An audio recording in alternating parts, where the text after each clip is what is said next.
Bismillahirrahmanirrahim. Alhamdulillahirabbil alamin wa sallallahu wa sallam ala sayyidina Muhammadin asyrafil mursalin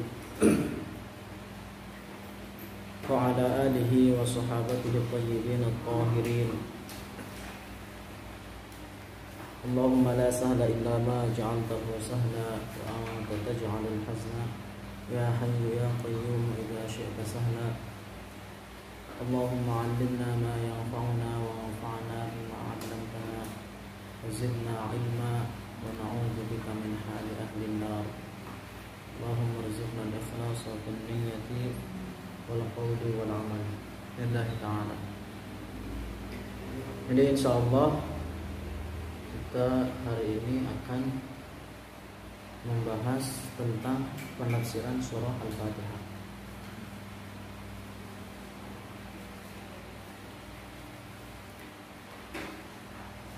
Bismillahirrahmanirrahim.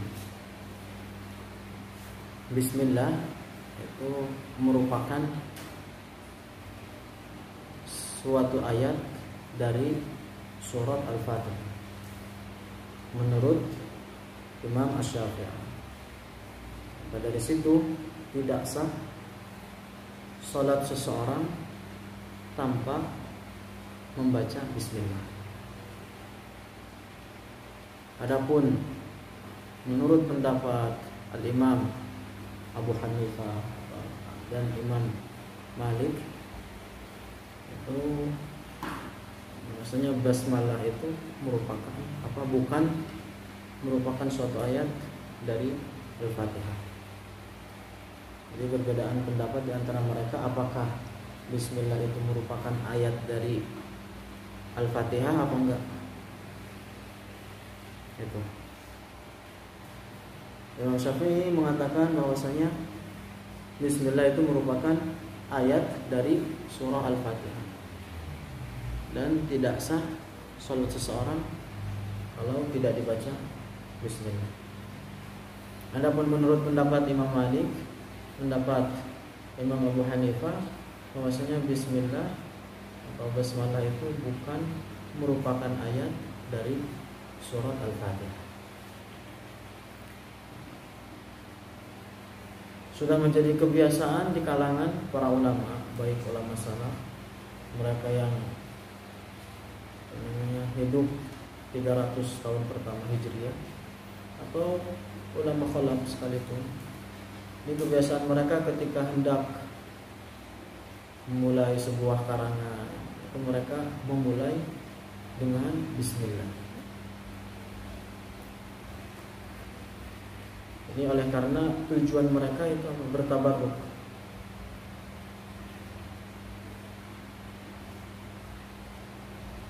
Tujuannya bertabarruk oleh karena ini yang terdapat di setiap surat Al-Quran selain surat Bara'ah. Kemudian memulai setiap perkara yang memiliki keagungan, memiliki kemuliaan di dalam syara, itu disunnahkan untuk memulainya dengan bismillah. Artinya apa? Memulai sesuatu dengan menyebutkan bismillah itu hukumnya sunnah setiap di dalam perkara yang memiliki keagungan di dalam syara. Ya, perkara yang memiliki keagungan di dalam syara, selain apa yang tidak datang dimulai dengan bismillah. Artinya apa? Akan tetapi datang, artinya syariat datang bahwasanya perkara tersebut dimulainya dengan selain bismillah. Contohnya seperti sholat. Salat itu kan dimulai dengan takbir. Begitu juga doa. Ketika berdoa itu dimulainya dengan apa? Hamdalah.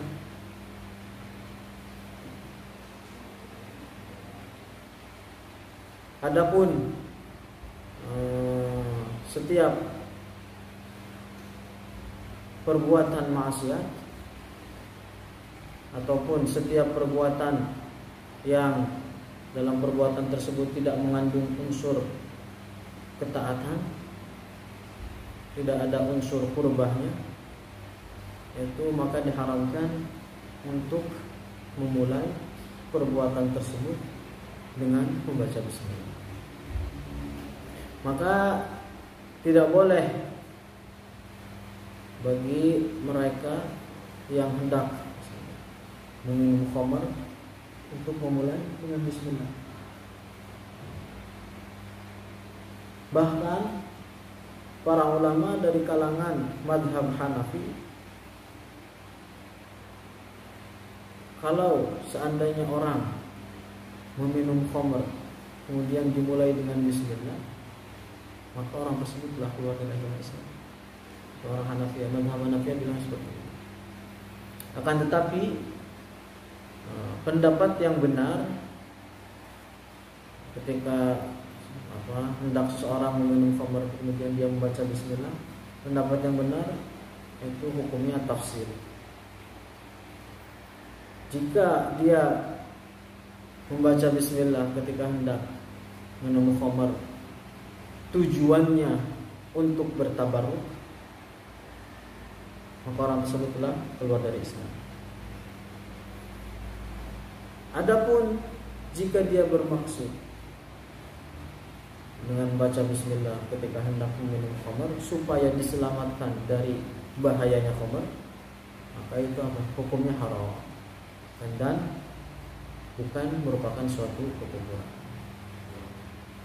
Adapun mengucapkan bismillah di dalam setiap perkara makruh, maka itu hukumnya makruh. Bismillahirrahmanirrahim. Ar-Rahman maknanya apa? Al-Kasirur rahmati lil mu'minina wal kafirina fid dunya. Ar-Rahim Al-Kasirur rahmati lil mu'minina fil akhirah.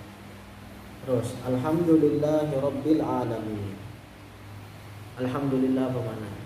Alhamdulillah maknanya as-sana'u bil lisan ala jamilil ikhtiyar. Artinya apa? Kita memuji kepada Allah atas setiap kenikmatan yang Allah berikan kepada kita tanpa merupakan suatu kewajiban bagi Allah, atau menjadikan itu suatu kewajiban bagi Allah. Artinya ketika bilang alhamdulillah, kita memuji kepada Allah atas setiap kenikmatan yang Allah berikan kepada kita tanpa merupakan tanpa menjadikan hal itu suatu kewajiban bagi Allah. Rabbil alamin. Rabb artinya Tuhan atau Malik. Al-alamin di sini apa maksudnya? Kullu ma siwa. Kenapa dikatakan alam? Sumiyal alamu alaman li'annahu alamatun ala wujudillah. Alam kenapa dinamakan dengan al-alam? Karena apa? Menunjukkan akan adanya Allah Subhanahu wa ta'ala. Alhamdulillahi rabbil alamin. Terus Ar-Rahmanir Rahim. Jadi apa penafsirannya? Ar-Rahmanir Rahim. Ar-Rahman itu merupakan nama yang dikhususkan bagi Allah saja. Kalau tadi sudah dijelaskan bahwasanya Ar-Rahman itu Al-Kasirur rahmah lil mu'minina wal kafirina fid dunya, yang memberikan rahmatnya terhadap orang mukmin dan orang-orang kafir di dunia. Adapun Ar-Rahim apa? Dia Allah yang memberikan rahmatnya terhadap orang mukmin saja kelak di akhirat.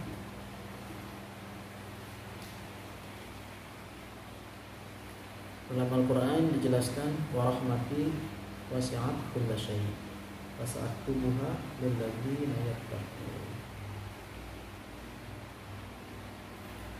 Fasa'aktubuha apa? Sa'akhussuha. Jadi saya akan khususkan rahmatku kata Allah lilladzina yattaqun, terhadap mereka yang menjauhi perbuatan syirik dan segala macam kekufuran. Terus maliki yaumiddin, artinya apa? Dia Allah yang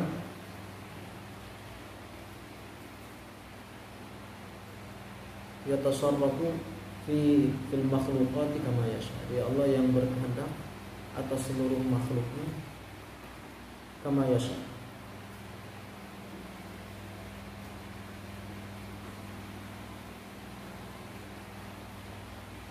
Adapun yang dimaksud dengan yaumiddin itu apa? Yaumul jaza, artinya hari kiamat.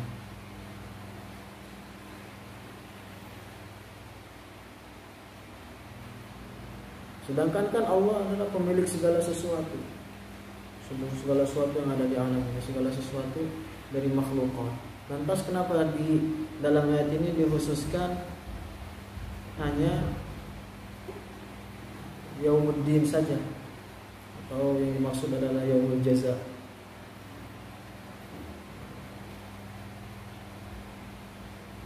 Tujuannya apa? Untuk pengagungan terhadap yaumuddin atau yaumul jaza, hari balasan. Karena sebab dahsyatnya yang terjadi hari itu, perkara-perkara yang dahsyat yang terjadi ketika hari pembalasan itu. Kemana? Maliki yaumiddin. Terus iyyaka na'budu wa iyyaka nasta'in.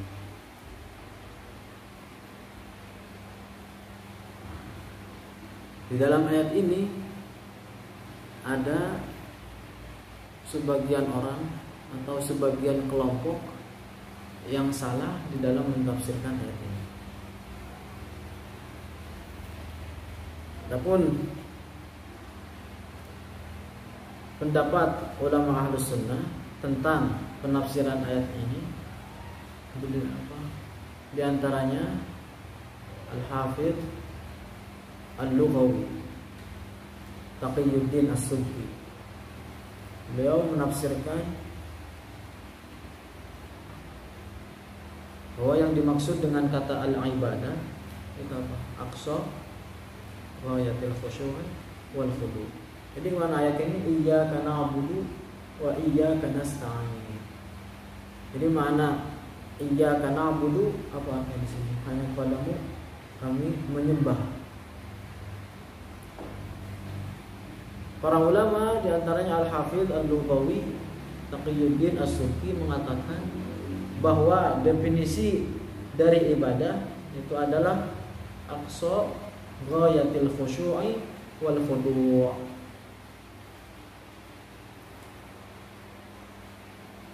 Jadi ibadah secara bahasa itu adalah puncak perendahan diri. Hal ini sebagaimana juga disebutkan oleh Al-Imam Al-Hafidz Muhammad Murtadha Az-Zabidi Khatimatul Lughawiyyin di dalam kitabnya Syarhul Qamus yang disebut dengan Tajul Arus. Beliau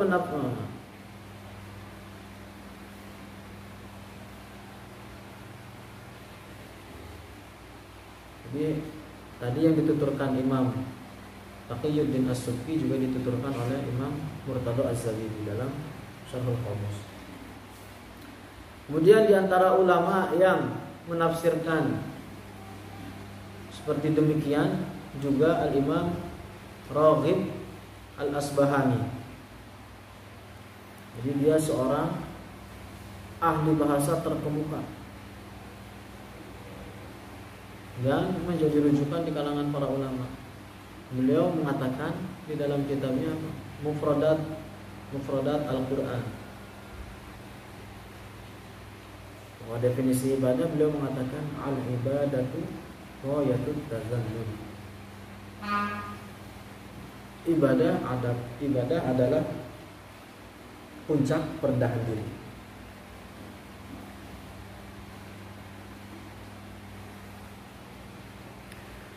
Kemudian Al-Imam Fakhrur Razi di dalam kitabnya atau di dalam tafsirnya, Tafsir Al-Kabir, beliau mengatakan fa'alam anna al-ibadata ibaratun 'anil ityani bil fi'lil ma'muri bihi ala sabilit ta'zimi lil amir. Fa'alam anna al-ibadata ibaratun 'anil ityani bil fi'lil ma'muri bihi ala sabili at-ta'zim, ala sabili at-ta'zimi lil amir. Jadi ketahuilah bahwa definisi ibadah adalah mengerjakan setiap sesuatu yang Allah perintahkan dengan memberikan puncak perendahan diri bagi yang memerintahkan, yaitu Allah.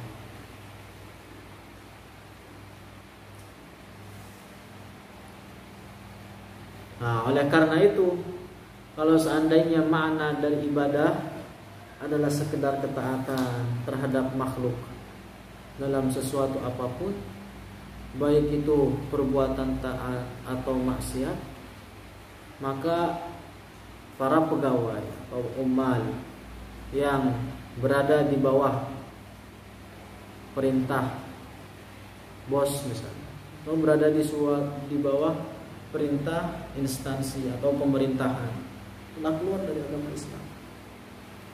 Nah, lantas apakah mereka yang mengkafirkan orang yang bertawassul terhadap para nabi, terhadap para wali, juga mengkafirkan para pegawai yang bekerja di suatu pemerintahan?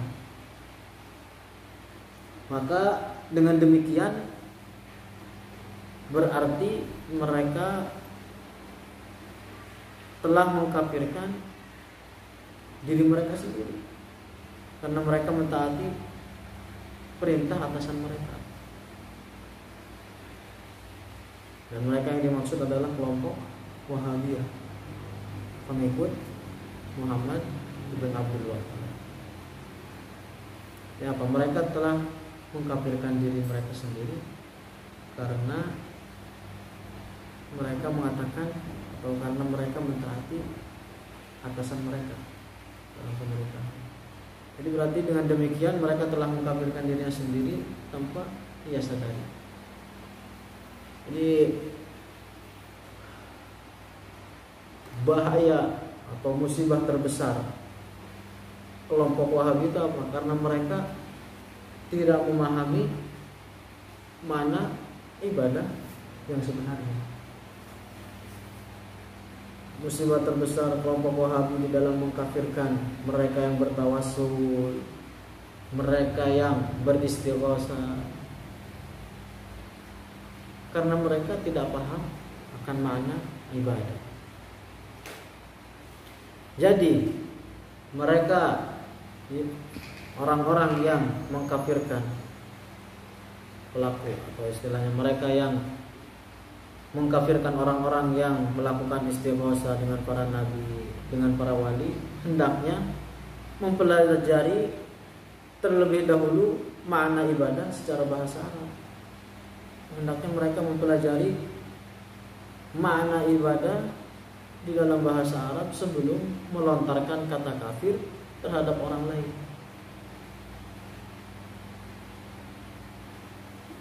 Nah, jadi makna ibadah inilah, puncak perendahan diri inilah yang dimaksudkan di dalam firman Allah, la ilaha illa ana fa'budu. Kemudian firman Allah, iyyaka na'budu. Jadi makna ibadah dengan artian puncak perendahan diri yang kalau dipersembahkan kepada selain Allah, maka ia telah musyrik, telah menyembah selain Allah. Jadi puncak perendahan seseorang jika dipersembahkan kepada selain Allah, maka orang tersebut telah musyrik, artinya apa? Telah menyembah selain Allah. Oleh karena itu, maka makna ibadah bukanlah sekedar menyeru atau memanggil an-nida, atau bukan juga bermakna istighatsah atau takut atau berharap sebagaimana yang dikatakan atau yang dianggap oleh kelompok Wahabi. Mereka mengatakan ketika seorang menyeru atau memanggil orang yang telah meninggal atau orang yang tidak hadir di hadapannya, maka ia telah musyrik, mereka bilang demikian. Kecuali mereka memanggil di hadapan seorang yang masih hidup dan berada di depannya.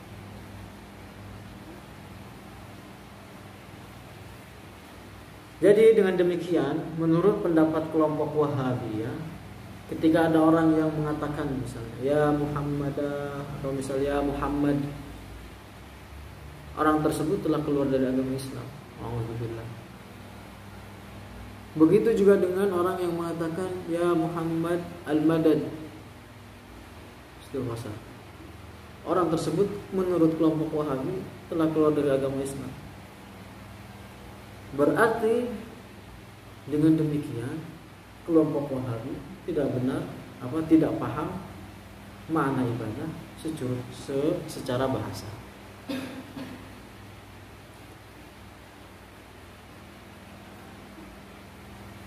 Imam Al-Lais,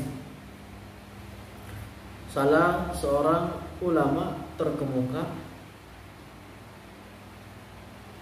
di kalangan para ulama ahli bahasa, beliau mengatakan wa yuqalu bil musyrikina hum abadatut taghut ay syaitan, wa yuqalu lil muslimina ibadullah ya'budunallah.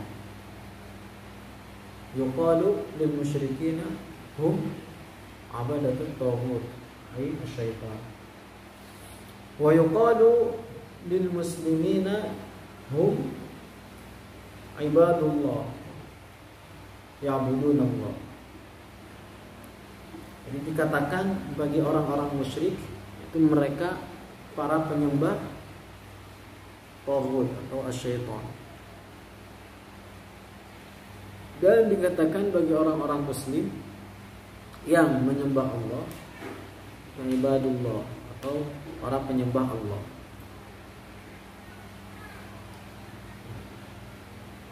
Itu perkataan Imam Al-Lais, seorang ulama ahli bahasa terkemuka.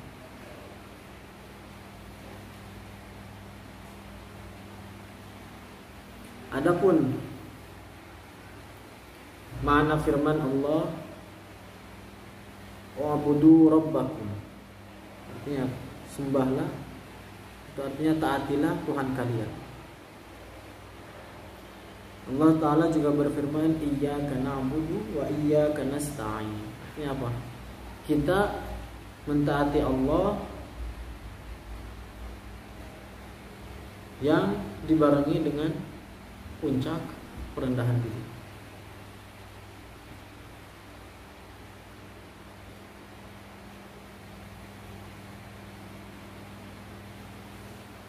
Kemudian Al-Imam Ibnul Asir, Al-Imam Ibnul Asir, beliau mengatakan al-ibadatu fil lughati at-ta'atu ma'al khudu'. Al-ibadatu fil lughati at-ta'atu ma'al khudu'. Jadi definisi ibadah menurut bahasa Arab adalah ketaatan yang dibarengi dengan puncak perendahan diri. Perkataan Imam Ibnul Athir. Nah, sekarang dari Imam Al-Fayyumi, salah seorang ahli bahasa juga, ahli bahasa terkemuka, dalam kitabnya Al-Misbahul Munir. Al-Misbahul Munir, beliau mengatakan, abadtullaha a'buduhu ibadatan, abadtullaha a'buduhu ibadatan wa hiya al-inqiyadu wal khudu'. Abadtullaha a'buduhu ibadatan wa hiya al-inqiyadu wal khudu'. Jadi apa? Saya menyembah Allah dengan suatu ibadah yang dibarengi dengan puncak perendahan diri.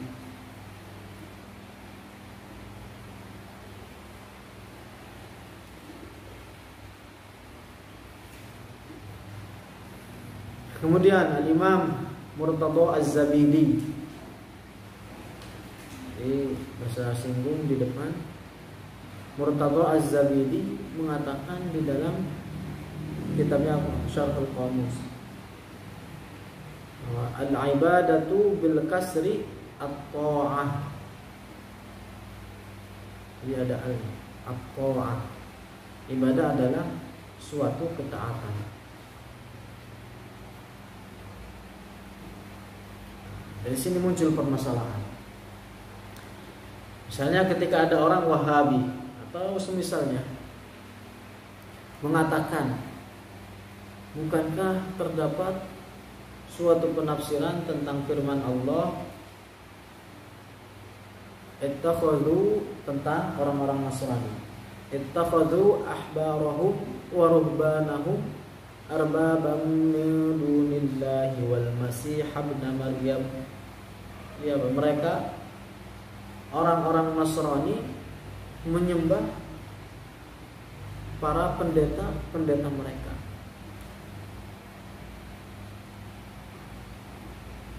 Dan mentaatinya terhadap sesuatu yang mereka halalkan atau yang mereka haramkan menurut para pendeta mereka. Jadi dalam tafsir ayat ini, orang Wahabi mengatakan, nah itu ada sebagian tafsir yang mengatakan atau yang menafsirkan ibadah dengan sekedar ketaatan. Jadi setelah kita singgung bahwasanya keyakinan Wahabi itu, mereka mengatakan bahwa ibadah itu sekedar ketaatan. Terus hujah mereka berdalih bahwasanya mengatakan ada itu tafsiran yang mengatakan bahwasanya ibadah merupakan suatu ketaatan. Nah, jawabannya bagaimana?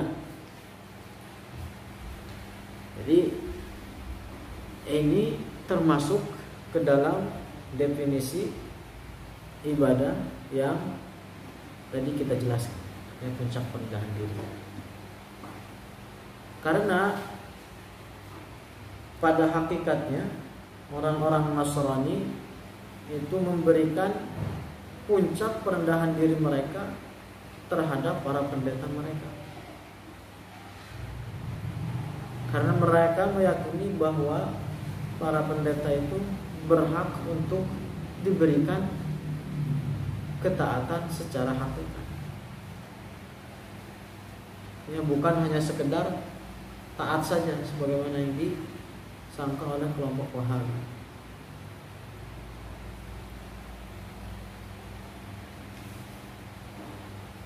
Artinya apa? Karena orang Nasrani, mereka meyakini bahwasanya para pendeta itu berhak untuk diberikan ketaatan secara hakikat, bukan hanya sekedar mentaati mereka saja. Gitu. Jadi, oleh karena itu,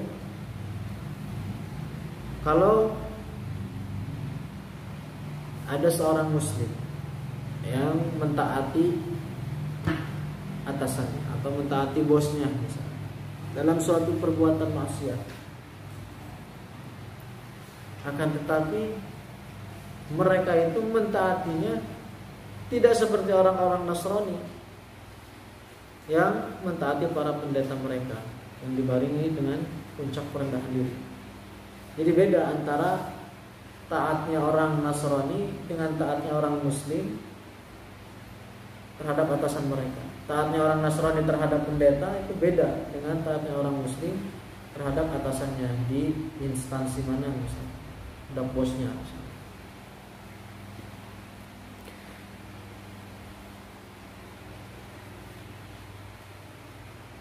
Maka dari sini seorang Muslim tidaklah menyembah atasan mereka seperti orang-orang Nasrani.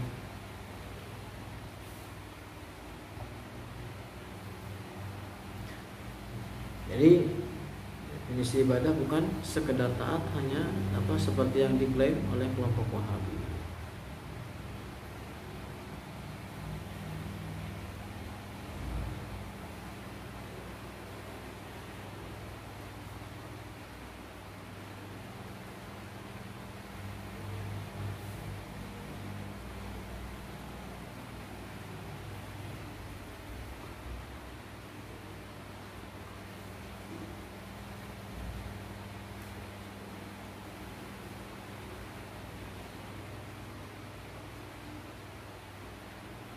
Nah, begitu juga sekedar mentaati seseorang dalam kemaksiatan itu bukanlah suatu ibadah dan menyekutukan Allah. Akan tetapi perbuatan ketaatan yang dikafirkan pelakunya adalah mereka yang mentaati dengan dibarengi puncak pengagungan dan perendahan diri.